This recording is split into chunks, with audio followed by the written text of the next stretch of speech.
పండుగొచ్చిందంటే చాలు నూనెలు తెగ వాడేస్తూ ఉంటాం. శుద్ధమైన పల్లి నూనె సలసల మసులుతుంటే ఆ పరిమళం వాడకట్టునంతా కట్టిపడేస్తుంది. కానీ కల్తీ నూనెలు రాజ్యమేలడం మొదలయ్యాక ఆ సువాసనలు మాయమైపోయాయి. మరిగే నూనెలో ఇంగువ వేసిన వాసన వంటింటి గుమ్మం దాటకుండా తయారైంది. దీనికంతటికీ కల్తీ నూనెలే కారణం. అయితే ఏది మంచి నూనె ఏది కల్తీ నూనె కనిపెట్టడం బ్రహ్మ విద్యేం కాదు. చిన్న చిన్న చిట్కాలతో ఇట్లే తెలుసుకోవచ్చు.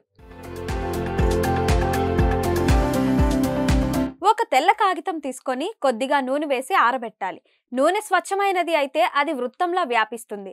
అదే నకిలీదైతే పేపర్ పై పూర్తిగా ఇంకిపోకుండా పక్కదారులకు పాకుతుంది. ఒక గిన్నెలో కొంచెం నూనె పోసి ఫ్రీజర్లో ఉంచాలి. స్వచ్ఛమైన నూనె అయితే ఘనీభవిస్తుంది. కల్తీదైతే అలాగే ద్రవ రూపంలో ఉంటుంది. స్వచ్ఛమైన నూనె సువాసన కలిగి ఉంటుంది. కల్తీదైతే కాస్త చేదు వాసన వస్తుంటుంది.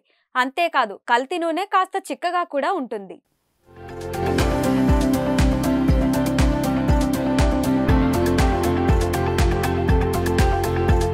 మరిన్ని వీడియోస్ కోసం ఛానల్ ని సబ్స్క్రైబ్ చేయండి. లేటెస్ట్ అప్డేట్స్ కోసం వాట్సాప్ ఛానల్ ని ఫాలో చేయండి.